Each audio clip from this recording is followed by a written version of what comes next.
Assalamu alaikum wa rahmatullahi wa barakatuh. Welcome to another show of Inspirate Business, where we're here to empower, to enlighten you, and to inspire you. Now, we have in studio two wonderful gentlemen representing Khidmatul Awaam, a good friend of our show who has been on our show before, a good friend of mine as well, Brother Suleiman Patel. Welcome Assalamu alaikum to wa the rahmatullahi Inspirate wa Business Show. barakatuh.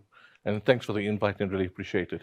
And we also have Muhammad Mia that represents Khidmatul Awaam. I know it's your first time on the show. Assalamu alaikum. Walaikum assalam. Jazakallah khair for inviting us. And assalamu alaikum to all the listeners. Great. Now, we currently in soon preparing for Hajj 2025.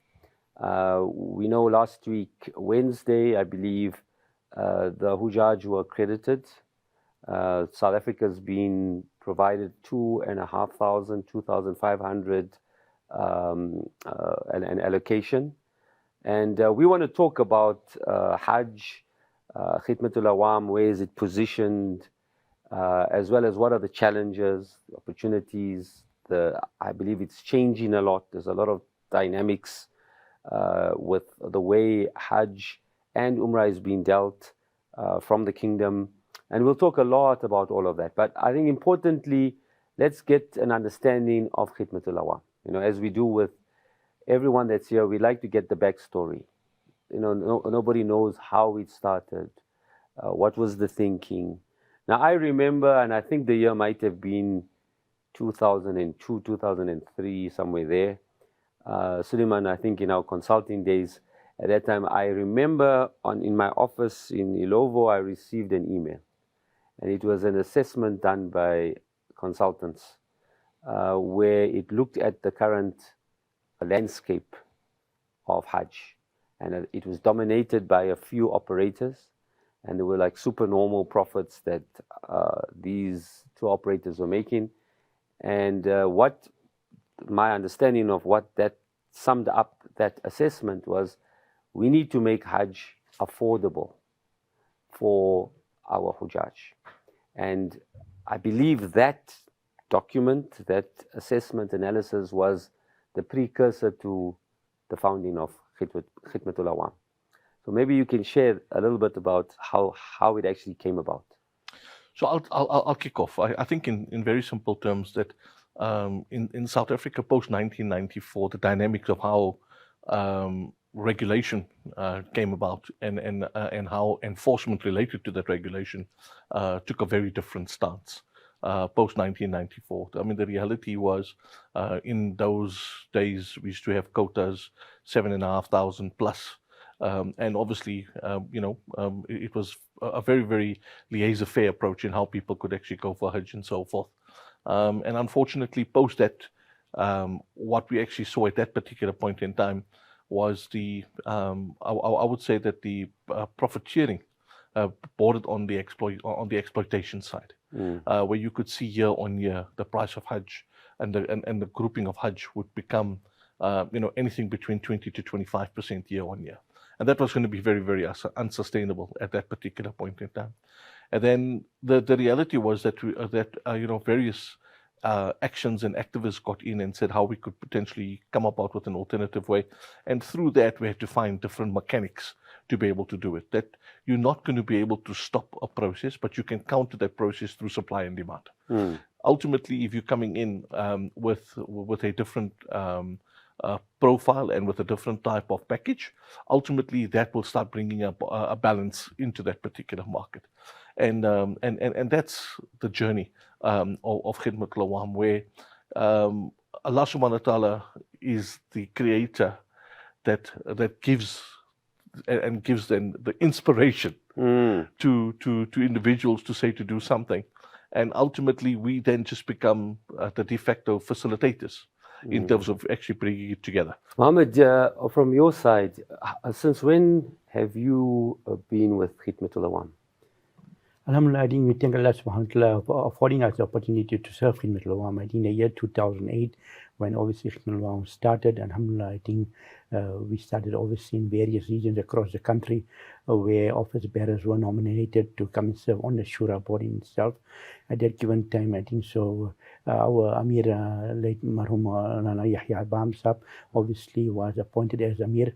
Alhamdulillah, and under his tutorship, obviously, we grew the organization. In the interim, obviously, various other people that joined that we have lost now, and Allah grant him all the highest stages in Jannah. Brother Suleiman, Brother Musaji Dorat, and various others that just left us, I think so. Alhamdulillah, I think, and that's where it started, and it was created by the people, for the people in itself. And I think we are not going to live forever, and obviously we have people coming in and assisting on a continuous basis, just for the benefit of the Hujjaj itself. Yeah, now the name Khidmatul Awaam, what does that actually stand for? What does it mean? So, khidmat, in the service of Awam, the common people. Okay. And that, I think, is a critical differentiator. The second thing that what was done was also to bridge the continuum that we have between the different diaspora of Islam in South Africa. So it's not necessary. So the bridge between Joburg, Durban, and Cape Town was cardinal to developing an organization that is reflective of the bouquet of the followers of Deen in South Africa. Yeah, because traditionally, if you take the Umrah trips, your Hajj trips, you had your Cape Town operators that had their own nuance around the Cape Town subculture. You had your Joburg operators, and then you had your Durban operators that served that community. So you were the first that became a national operator. Critical was bridging that divide. Because if you're going for Hajj, and if you're focusing on Hajj, you have a diaspora from the world congregating. We should not create that level of separation. And that level of bringing in the intimacy between Joburg, Durban, Cape Town, and the flavors of the cultures, and fusing it into this new fusion for that. And that becomes the Awam in terms of it. But the important part and the most crucial aspect with regard to that was to drive home the point that Khidmatul Awaam is owned by the Ummah. It's people driven. You've got creator, and creation now controls it and owns it, okay, through the mercy of creator. And through this particular process, alhamdulillah, that it's an organization that we need to seek that to bring about the redress and try to bring about this balance in the market that we spoke about. So as an entity, you are registered as an NPO. Is it a non-for-profit organization? Yes, I think it's a non-profit organization. Ultimately, I think an organization has to sustain itself. It's something, I think travel is based on service delivery in itself. So obviously the organization itself has to manage staff, has to manage officers. So obviously we'll have a small profit in itself to cover these expenses, which is relative. And obviously we'll realize that obviously when the organization was established, as my brother Suleiman has alluded to the fact that the prices were pretty exorbitant in terms of profitability, where people were taking this. And I know when I recall when we started off initially in 2008, I mean our opening package price was 15,000 rands. You know, that's at that given time in itself. Obviously you realize from 2008 to 2023 things have evolved and changed, and it's different altogether in terms of where we were and what we are today, Alhamdulillah, shukr. Yeah, but I think that differentiates you in the sense that, of course, there would be profits that are made, but there are no shareholders per se. It's not a private enterprise, whereas other operators is part of a broader travel company that offers normal packages of non-Hajj and non-Umrah. So you are purely operating as a Hajj and Umrah, a non-for-profit organization. So in essence, I think the important part is that there's no dividends that goes to any shareholders per se. Okay, and the reality is this, that the part of the founding philosophy was to ensure that to prevent this from being capitalized by individuals going forward, was to put in a policy framework. And that policy framework was very, very critical. Even to this day, for example, if you want to be a volunteer with Khidmatul Awaam, you pay your own way on flights. You would pay for your dub. So that means those volunteers that would go in would not then become a hindrance and additional cost factor to the Haji. The ultimate objective would be that if we could, with Khidmatul Awaam, be able to grow, for example, our Umrah to having 40 or 50,000 people. Ideally, between us, our vision is to bring Hajj at cost, or even below cost if we can. That is the maqsad. That is the idea, to be able to fulfill the fifth pillar. But to get to that, you need to be able to bring in and ensure that philosophy that you've created and ingrained is institutionalized, because you do not want to see that when our eyes close and so forth, that others would take it and then misconstrue it. Because when you're taking the number of people and what you want to do, it becomes a fairly large turnover per se. So the reality is this one needs to bring about those levels of governance to ensure that we maintain that. But the key philosophy is to be able to see how could we try and get the Hajj package out as close to cost as possible, covering the basics of being able to run the operational costs in the country. And that's the philosophy of where Khidmatul Awaam comes in. Okay, so we've come to the end of this segment already, and immediately after the break, let's explore Hajj 2025 and what Khidmatul Awaam offers. Welcome to Inspirate Business, and on our red hot couch, sponsored by Asia Collective, we have two gentlemen representing Khidmatul Awaam. Suleiman, Patel, good friend of mine, as well as Muhammad Mia. They were part of Khidmatul Awaam from its inception in 2008. Now, this is a non-for-profit organization, the only one, I believe, in South Africa that is providing Hajj and Umrah as a non-for-profit organization. Is that correct? I think more than that. I mean, when you look at it even globally, with the exception of maybe somebody like Malaysian, like Tabang Haji, and so forth coming in, there are very, very few operators in the global space that come close to our type of philosophy. And that's the sad part. Everybody else basically uses this with a view to saying that it's becoming part of mainstream profit sharing and exploitation. And that, unfortunately, is a sad indictment on the Ummah, in that we basically, that even the fifth pillar, unfortunately, is not protected in terms of the sanctity of being able to say that the calling that was made by Hazrat Ibrahim alayhi salam to try and ensure everybody comes in and everybody, as much as people can come in. Unfortunately, we've seen that with the way the world has moved into materialism and towards a point of nihilism, and that's a sad part. And that, I think, ultimately is there. And our view is just that we hope that Allah subhanahu wa ta'ala gives us the lifespan and the energy to try and take this and create it as a global institution to be able to push this thing through. So at least it brings about that balance. And I think that's. But now, you know, the challenges everyone facing, I think we spoke about this, Mohammed, in before we got onto the show, is that Hajj and Umrah is becoming very expensive. It is, and that is a reality, is becoming in many ways a luxury for a few. Now, how then, with all of these challenges, how do you then position yourself to fulfill that mandate, that mission of yours, which is, for the Ummah, by the Ummah, for the person that may have saved up his entire life or her entire life just for the only international trip that they'll ever make? How do you then continue with all these challenges of everything becoming so exorbitant? I think obviously over the years the dynamics of Hajj has changed in itself, and I think, like I say, it has become more profiteering in terms of the people that are managing it.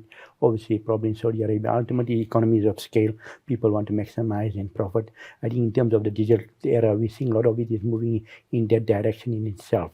And we noticed obviously after COVID in itself, certain of these prices in terms of the general cost of Hajj in Saudi Arabia itself has basically escalated in terms of the camp fees for the 5 days, the Tanazzul.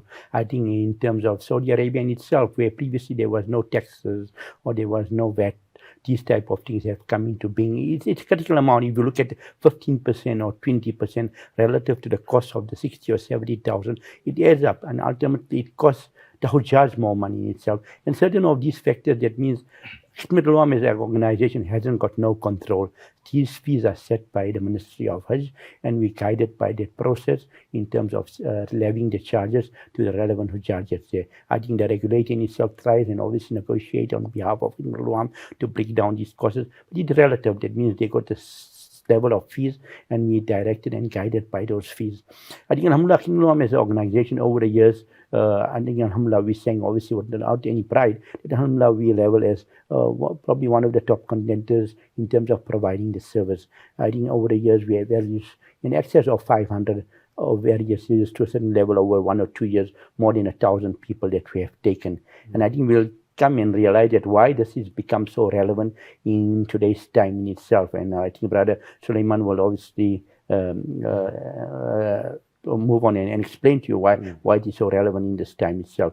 I think Brother Suleiman, you can expand on it. You mentioned something very interesting before the break. You said that you try to bring the Umrah much higher, because Umrah is more the luxury trip, right?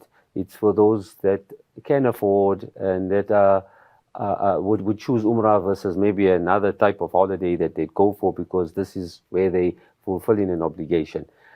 And that, in many ways, what you're saying is that can subsidize the then affordability for Hajj, that being your obligation. So how do you foresee that happening, and has there been success in that? So I think let's take 2 steps back. Yeah. When you take the Hajj and its cost, you literally have an onshore cost, which is literally your administrative cost. The bulk of your cost, will sit offshore, and that would come up and comprise of 2 items. The one, the ability to your commute, which is to get there, which is your flights or whatever mechanism that you want to do, and then the balance is your accommodation, and related to that accommodation would be your supporting services for the ultimate 5 days. So those, so if you take your package cost, ultimately your onshore cost is where we come in, and that's what we're covering through our minimalist profit, to be able to ensure that we become the facilitation approach through your officers, through your staff, and so forth. The bulk of it then goes offshore. Now, if you take the first part, which is your commute, there's not much control you have on that, because unfortunately and sadly so, you've only got X amount of airlines, and with regard to that, on demand and supply, your flights would then basically come in based on that cost quantum that you would. So yes, during the year, sadly so, you could have a flight cost that's very cheap, 10,000 less, for example. But when it comes down to the Hajj season, very, very sadly, you see a cost that goes way beyond 100 to 150% plus in terms of markup with regard to that. And that's something we can't control. But the reality is this, that within the flights and within that, there's an oligopoly. There's an oligopoly that operates, and the reality is this: in any oligopoly, there's only a few that control that particular market and have the ability to be able to then manage that particular point of view. So that's your commute cost. Then you get to your third perspective, which is now your accommodation and exactly your supporting services that would happen for the 5 days. And as Mohammed said, the reality is this, that there's a different economic socialization that's taking place in Saudi Arabia. They've got a different vision, and based on the fact that the oil revenues are going to be sliding down, they're looking at how they could enhance all alternatives in terms of tourism, spiritual tourism, institutions and being the custodians of the 2 holy mosques. They then unfortunately control that market, and that unfortunately has seen I would call it a pandemic rise of cost in the last 3 years or 4 years. It has just been absolutely shocking that you pre-COVID and up to now, you've suddenly seen that your average price of Hajj is now coming to a point of 100,000 rand, whereas just pre-COVID, it was a very different, around a 50,000 rand mark. So literally within a 5-year period, you're seeing 100% increase in terms of the overall cost that is coming in, just the entry level with regard to. But I mean, also that is determined by demand, right? I mean, you look at, you're saying, talking about socialization, right? You look at the world, and those that travel are used to a certain standard. So you get in, let's call it the luxury type, your 5-star type accommodations, and people want views that are overlooking the Kaaba, all those, niceties. that drives up costs, and then it kind of pushes out. I would think the availability then, right, for those that can't afford and can only do like a basic type of Hajj, because then you're further away from the haram and all of that. Not necessarily so. And maybe Mohammed can come in and explain that. But I mean, one of the things that we found and said, okay, that if you've got your 5-star packages and you've got your haram views, like your beachfront property in Medina and in Mecca, what would be the options? Because the cost is, how can we try and ensure that those that just want to be over the line, okay, rather than, way beyond the goalpost, how do we bring them in? And we offered, for example, that to say you'll have a minimum night stay in Medina, so you can go and greet our beloved Nabi Sallallahu Alaihi Wasallam. And from there, you can then come straight into Azizia. So you don't have to necessarily have a frontline hotel, because there is an easy way to commute, for example, utilizing what we would call accommodation that we have in Khidmatul Awaam buildings in Azizia to be able to commute. But the sad part is the uptake has been virtually very, very poor. So that's a price that can still beat any other price. But the uptake by your pilgrims is unbelievably very, very, very small with regard to that. And that is something that we can't understand.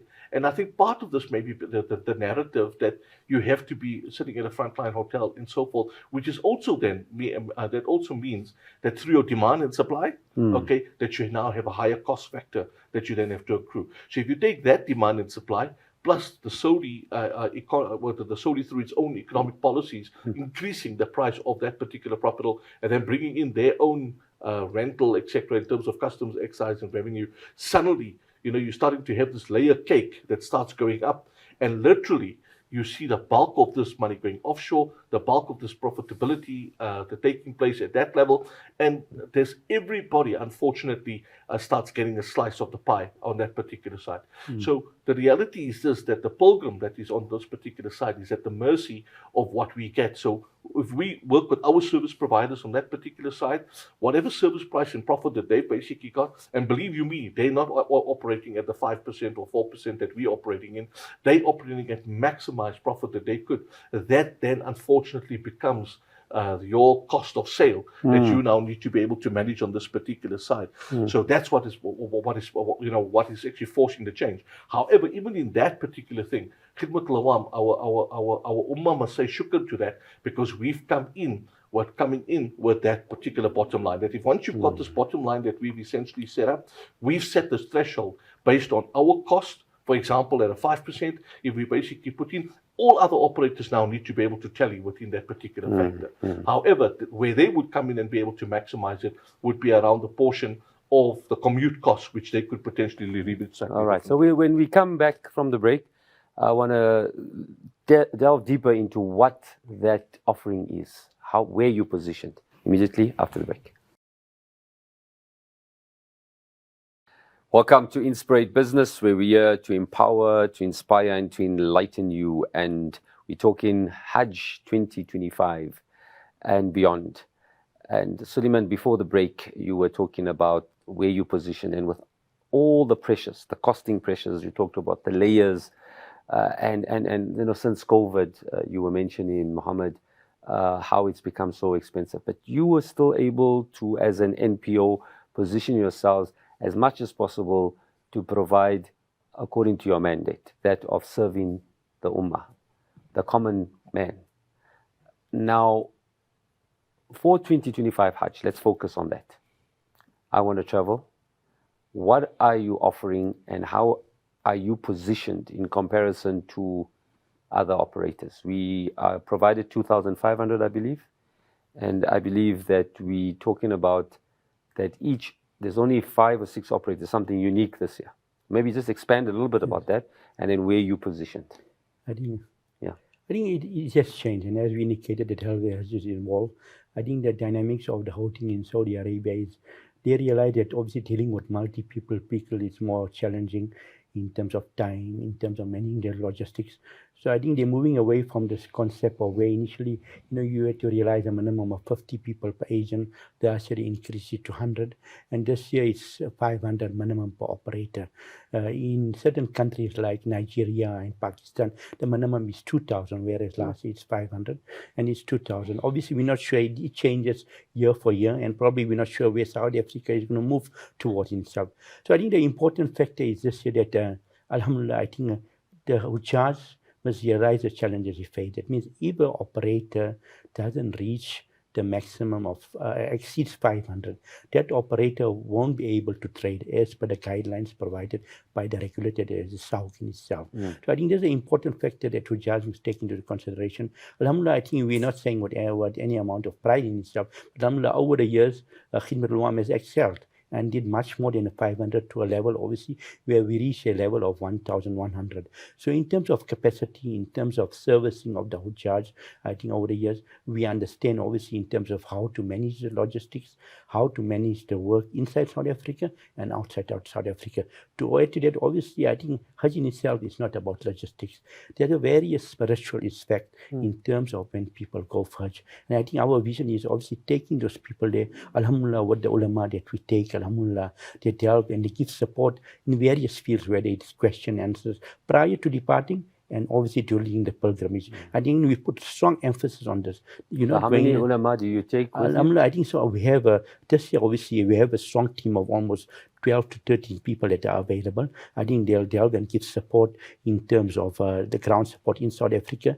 And it depends ultimately on numbers that are there. Alhamdulillah, SAUC, obviously, with those restrictions, allow 1 per 50 people. Based on that, I think we'll take a maximum of 5 or 6 ulama to take what, Alhamdulillah, they have qualified ulama that have went over the years. They understand, obviously, in terms of managing the ziyarat, certain things that are there. And that makes a big difference. I heard this year a very good friend of our Hilaal station is Maulana Suleiman Rawat. I believe he's also going to be traveling. Yeah, Alhamdulillah, I think we're honored obviously to take Maulana's extensive knowledge, understanding in terms of the processes. I think he's well acquainted in terms of the broader South African community and the rest of the world. And I think people will get great value in terms of him and the other ulama that travel with us frequently in terms of imparting their knowledge, and it makes obviously a journey much more easier. And I think it will be important, I think, and that is very important for them. No, so your packages are still positioned as one of the more affordable packages in comparison to other operators? Yeah, I think it's important that, Alhamdulillah, I think when we go on, and there's a lot of planning and background planning in terms of coming out with a package, ensuring obviously that we fulfill the requirements and the needs and the requirements of the South African community and the Hujjaj that are traveling itself. I think as Brother Suleiman has alluded to the fact that a lot of the dynamics of Hajj have changed. Alhamdulillah, I think it's something that person serves for his life-saving. These people save, and we always say like Cook Sister Auntie that's selling that Cook Sister in Cape Town and saves the whole life and put those pennies in there and trying to save and see what it is. I think those are the people that we want to reach to, making it possible for them to go for Hajj. And I think that's the aim and vision of Khidmatul Awaam itself. I think, like I say, pre-planning is important. We have a team that goes across, tries to negotiate with the relevant hotels. It's not something that you just take these hotels and you have to negotiate. I think buying power is critical in any industry itself. And if you negotiate and you got that buying power, obviously, in terms of value, you realize that you get some value for the Hujjaj in itself. Again, you alluded to the fact, obviously, why people don't want to stay far away. I think most of these, not because they don't want to sell, it's that life savings and they feel they are closer to the Haram. They got access to the, obviously, to the Haram itself much easier. And that's why they want something that's close by and close proximity. We realized previously when we offered something a bit distance away, like Suleiman alluded to the fact that people going to Azizia, a lot of people, there's a small sector of people that probably travel continuously to Saudi Arabia for Umrah. Those people, a few of them will opt for that day, but the more broader spectrum of the Hujjaj prefer to be close by in itself. I think Alhamdulillah, as an organization in terms of Khidmatul Awaam itself, that we can still offer a package where we are about 2 people sharing a room is about 65,000 rands Okay. for a 4 weeks package, and that gives you a standard of accommodation that's almost 4 to 5 star, very close proximity to the haram. I mean, Is it still regarded as would be the cheapest Alhamdulillah, package? I think for that package in itself, a very reasonable package, a cheap, very cheap, not in terms of the sense cheap, but in terms of what you are getting. In terms of value for money. Value for money itself, where you get hotels that are very close by. I mean, our hotels in Medina is almost, the furthest is about 150 meters. So, Now, I'm going to just say as a comparison, I mean, I'm talking of when I went in 2014, and it was at 2014. Now, you're talking of what now? 10 years. 10 years ago, right? And how things have changed. You said since, and I went on the premium package, and that was 75,000. So you've made it still very affordable. That's a good. And I think that is a critical aspect. Yeah. So I think the one denominator that we should take away is to say that when we're saying the common people, that the hotels that you're giving is only for those that are the entry level. If you take the Address Hotel, for example, in Makkah Mukarramah, fantastic twin towers. That's a twin towers in Makkah, with the ability to basically sit in a musalla, and we should experience it. At across the 2 buildings, a musalla, 32 stories up. It just gives a different defining objective when you're looking at the Baytullah from that perspective. That's a 5-star plus hotel, okay? And yet, all right, it allows for everybody to be able to go in. I mean, the accommodation is absolutely stunning, superb, and the food, the breakfast, everything of that particular sort, 5-star plus. You understand my point? But anybody can basically you offer go that, in, and we're offering that, okay, as part of your packages. So it does not So mean... your point is that it's not that if it's 65,000, you get in something that's of a lower standard. No, you are giving a high value accommodation experience. However, you've managed to bring the costs down to make it more affordable for We're me. giving you a 5-star package with Black Friday prices. Right. That's the reality. Right. That's the reality, right. because Okay. there's no reason for us to put in that additional layer of profit for shareholders, profit for anything of that sort. That's not necessary, because we just want to cover the basic cost, and to cover the cost on that side, and to make sure the facilitation takes place. And that's the important part. So it does not mean that if you're taking a 5-star package like the Address, and many of the other packages which are much more, are giving the same type of hotel classes. But why would you want to pay that huge difference when you're getting it from Khidmatul Awaam? There's no difference in the breakfast. When you're going to go into that breakfast table, there's Khidmatul Awaam and operator A or operator B. We're all sitting and eating the same breakfast. You understand my point? Why would you want to pay and leverage off the higher market prices? I think it's just common sense that even if you have the resources, then try and be prudent in terms of the way you actually spend that. So, and I think that's the critical component, that the packages that we are basically providing, we're trying to bring in the best value for money, okay? As we say, the November specials of Black Friday and Cyber Monday, and that's a critical component. So the other very important point, I mean, we're talking now, you're giving value for money. For apples to apples, we're comparing. Another operator may get offer the same hotel, but you providing it at a cheaper price, right? Because of the fact that you guys are focused on being an NPO, to give to the people rather than taking out profits. Now, the other aspect is that there's a big game changer here, is this now that they're saying only 5 or 6 operators, whereas before you had a niched operator. I remember when I went, it was a niched operator. I think we were only 30 or 40 people or 50 people. Whereas you guys saying you've been used to doing the 500s and more over the years, because being a national operator. Whereas you may have other operators that now, I mean, how are they accommodating the fact that they might have only taken 100 people at maximum, and now they have to take 500? Yeah. I think in terms of that part, when we'll realize it, obviously, there's an amalgamation of operators that they have joined forces. I think Khidmatul Awaam, in terms of our vision and our aim, obviously we still go single-handedly. So you'll notice there's an amalgamation of different operators under one banner. And so as to make up the 500. As to make up the 500. 5 guys that were doing 100. So probably the 3 guys, and they realize that obviously they have to make that 500. I think with no fear that we are confident, alhamdulillah, that obviously we have succeeded, inshallah, and Allah give us the ability to succeed and moving forward to do more. in terms of our aims and our vision, in terms of fulfilling this requirement and this fifth pillar of Hajj. So I think on that part, they're taking into heed that various of these people, alhamdulillah, there's one or two others that are independent, but the broader spectrum of the people have amalgamated and to realize that obviously if they don't make this, they'll be probably prejudiced in terms of not trading. I think that's where the greater effect is that for Khidmatul Awaam, obviously to sustain and to continue in terms of providing the service that we're providing. It's important that obviously the broader spectrum of our Ummah realize that this is service that we are offering. And I think it goes beyond the accommodation. I think when you're going and a first time person is going, they want the comfort zone. That alhamdulillah, our khadims are there, that goes beyond those means.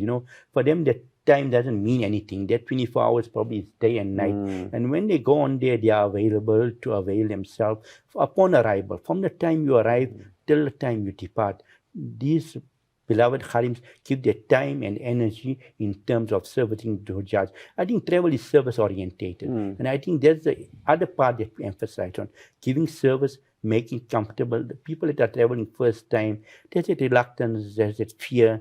And I think what Khidmatul Awaam as an organization, Allah will make this task easier.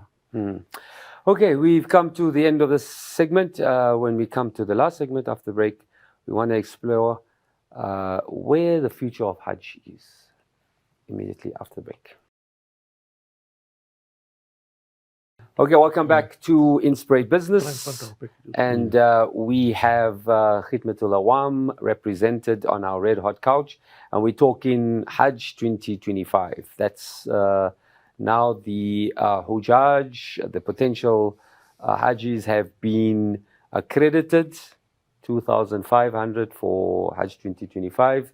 And they have, I believe now, about 7 days or so to make a decision on who they travel with. And for South Africa, has been a game changer this year, where there's only 5 or 6 operators. So whereas before you could go with a niched operator, each operator must take a minimum of 500 people. The very refreshing aspect we received from the gentleman here from Khidmatul Awaam is that you guys have been doing over 500 for umpteen years now. So you have that ability. It doesn't perturb you to be able to take more than 500. You average in 800 people. Obviously other operators are now working together and consolidating and so on, and we'll see how that pans out. And now you also mentioned that you're offering a really good packaging, but you've tried to keep it as affordable as possible. I think that's the essence of what Khidmatul Awaam is about. Correct. And I think that the important part is, why do we do that?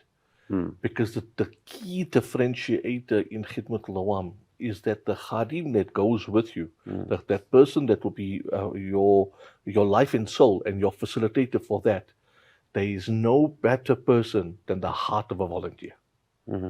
There's no better person than the heart of a volunteer, because you know that from that effort of being able to deliver, he wants to be able to ensure that you're getting the 5-star or 10-star service that you would want, because that's how we benchmark. That if we need to be able to go, what would be our comfort levels and more, we would want to go. And that's why we say that as Khidmatul Awaam, we offer an off-the-beaten track Hajj. We give you more in terms of that. There's so many other things that we've got over the years, the experience and so forth. And the beauty is, because we used to be able to manage a group size of 500 plus, we have the ability of developing the mature processes, the mature support services and so forth. We don't have to now basically have a cobweb of companies coming together and now suddenly having the ability to manage change in this rapid movement while you've got people on the ground. We don't have to deal with that negative. So the positive is that we have the ability right now that through the stewardship of the heart of a volunteer and our mature processes to be able to ensure the end-to-end quality of service. The ecosystem still gets managed because we have the ability to take it. At one point, we were just well under 1,200 people that we managed, and that was a decade ago. So alhamdulillah, we've got that particular capability. But that capability does not come with us ultimately create okay, is there to basically provide for creation. What's in your heart and that love that you have, that basically that needs to come into imbue, that you want to make every one of these people to come through and not only have a labbaik, but you want to have what I call the heart of Hajj. It is not about just fulfilling, and that's where Khidmatul Awaam strives to. We do not want to be just allowing you to come and going to Medina, Mecca, and do your 5 days of Hajj. That is not Hajj. We want you to have a level of spiritual transformation which changes the heart in terms of this particular process. And that means when you come back, it's not only the rebirth of you when you don that ihram, but you come back with a complete different reorientation of that. And more than that, that Joburg, Durban, Cape Town, when you're coming back, the ummatics question comes in. When you're coming back, you're no longer a Durban or a Joburg Muslim, you're a South African Ummah Muslim, part of a broader Ummah. And that's the philosophy that we drive. So even the mixture of having Joburg, Durban, Cape Town that sits within this particular in the hotels bridges that gap, because culturally we start learning from each other for that 4 weeks, that 6 weeks that you're there and being able to do it. So it's a completely different metamorphosis that we drive in terms of this process. So the 5-star packaging that we're bringing is coming in with a very low cost motive. It's equivalent to any other 5-star package. Don't let anybody fool you that a Dress Hotel or an Anjum Hotel or a Movenpick Hotel that we're taking is any different to any other one, because you'll be sitting at the same breakfast with all these other folks. No difference. Okay. And last but not least, I think the important part is where we come in over the top is with packaging the services with an experienced team, okay, from a logistics point of view, but with crowning on top of it. The crowning jewel would be the ulama that are coming in, that are experienced in terms of being able to come and move you, not only for getting a Hajj Mabrur, but to getting the heart of Hajj and understanding the heart and soul of Hajj in terms of this particular process. So your packaging, your cheapest package, you said, I think, mentioned 65.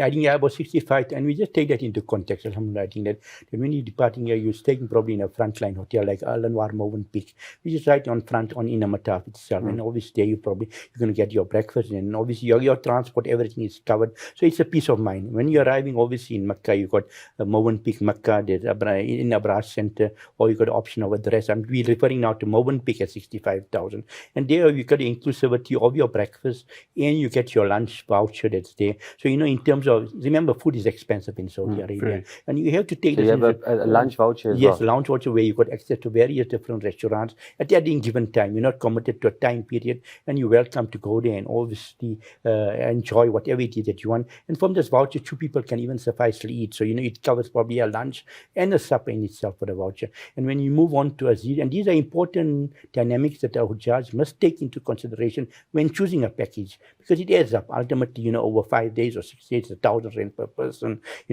2,000 rand per people for 5 days. And when you go beyond it and you're going to Azizia, Alhamdulillah, Khidmatul Awaam, obviously because different type of food, different type of taste we try and facilitate in terms of having food for the broader spectrum of the South African community. And Alhamdulillah, day when we're offering obviously your breakfast, we have a lunch pack-in for lunch, and obviously evening we have a supper that's there. Alhamdulillah, I think, and this covers, obviously, it takes away the stress of going out and looking for food and finding food and standing in queues. It makes a big difference. And I think when you're going to Azizia, it becomes a part of a broader, bigger family. I think so. Alhamdulillah. The more expensive package, what's the most expensive package? It levels to about, like I say, the sad part in the reality is this year in terms of Hajj. That means as you come closer towards Hajj, and the trend has changed where a lot of people went for 6 weeks, because now obviously commitments, work commitments, family commitments, children that have to be cared to. So the shift is moving from 6 weeks to 4 weeks. 4 weeks. And when you see in the Gulf countries, as you go closer towards Hajj, it becomes a bit more expensive. So you're probably spending lesser amount of days in relation. The 3 weeks package will cost you effectively more than what the 4 weeks or 6 weeks package costs, because obviously the earlier period, the accommodation is less, the closer period it's more. I mean, for 2 weeks you pay up to 80,000, 90,000 rand, because in Medina it becomes very expensive, and Mecca it becomes a bit more expensive. But I would say the premium, even on a 4 weeks package, the premium package where you got frontline hotels, on that basis, your amount of 90,000 is more than enough that will suffice you, and you'll be obviously comfortable in staying in the best 5-star hotel. So it ranges anything from 60, 65 to 90,000 yes. a day, depending, of course, around your period that you're going for. But on average, 4 weeks is now what's the sweet spot where people go in for. And I think another thing is, alhamdulillah, that in Azizia itself, that's where most of the people come to, that the level of the accommodation, that means we offer en suites that are there for people that want their privacy. Alhamdulillah, sharing is even there. But I think people, alhamdulillah, the trend is that people want their privacy, husband and wife wants to be together. And obviously we offer that type of a service where, alhamdulillah, our facilities covers, obviously, you know, people are having a kettle in your room, access to warming your food, a microwave, Wi-Fi in the building itself. These are things that people, these are the needs and the requirements that people want. And obviously we offer that type of a service, alhamdulillah. Shukr. And then in your 5 days, in terms of the camps and all of that, you also have the different... I think on terms that, alhamdulillah, I think our buildings are situated in a situation that where you are 1.2 kilometers from indicative from the camps. So it's walking distance from Mina, from Azizia to Mina itself. So alhamdulillah, that is a plus factor where a person during the 5 days is always critical that when they want to come, and obviously as a base they want to shower or they want to refresh themselves, they can come to the building, and there onwards they go to the camp, probably towards the latter part, and spend the rest of the days in Mina. And that's from the experience that we've got, right? And I think that's a critical seller, that you have a camp away from a camp. I mean, literally, you're sitting in Mina, you now have the convenience, you know the congestion that you have at the toilets and so forth. And it's not everybody's cup of tea to live in a tent for 5 days, right? And literally here you can walk and come back and commute up and down for you. And part of that is now to be able to have it as in close proximity, so you're not sitting under the stress of being able to be exposed to that. And I think those are some of the things that we just bring. practically, so you're saying, obviously you get to, when you're there prior to the Hajj, when you're there, before you go to Arafat, you're in the camp in Mina, and then once you've pelted and so on, when you come back, that's where you actually can be staying at your place in Azizia, right? Yeah, ideally you want to be in Mina, but I mean, you don't have to go through the discomfort. You don't have to go through the discomfort of the problems with access to ablution facilities and so forth, because of the high contention ratio. So in that particular case, you then have the ability to come back. So we've got a minute left. Just some few parting words. I'll give you 30 seconds and yourself, Mohammed, 30 seconds. And we can talk, we'll come again another time. We will talk on Umrah and the future of Hajj. But Mohammed, a few parting words. I think, alhamdulillah, first of all, we make shukr to the broader Muslim community for supporting Khidmatul Awaam over the years. Alhamdulillah, I think they got an organization that obviously they can be proud of in terms of service delivery, in terms of making them fulfill the obligation of Hajj, in terms of coming back and being spiritually reformed to the best of our abilities. Shukran jazilan. Jazakallah. Yourself, Khidmatul Awaam, I think, should be your choice, primarily based on the fact that you're getting value for money. And more than the value for money, we have a differentiator that we want you not only to be able to get a Hajj Mabrur Maqbool, but we want you to be able to enjoy the fruits of having the heart and soul of Hajj and coming back transformed with regard to that. And that is our key aim and objective, to bring about that unity of our ummah. And inshallah, may Allah Ta'ala, through your participation with us, we want to see many of you sitting in this chair in a few years. As you can see that our beards are not getting any black anymore. But I think the idea is that we want to create it for the people, for you, by the people, for the people, and to ensure that level of service quality. Shukran. All right, on that beautiful words, you now have all the options available. You know what Khidmatul Awaam offers. It's now, if you have been accredited, you need to make that choice. You've got 7 days, and it's up to you now to make that choice. Inshallah, we wish you all the best for your Hajj 2025. May it be most spiritually uplifting. Assalamu alaikum wa rahmatullahi wa barakatuh. Wa alaikum assalam.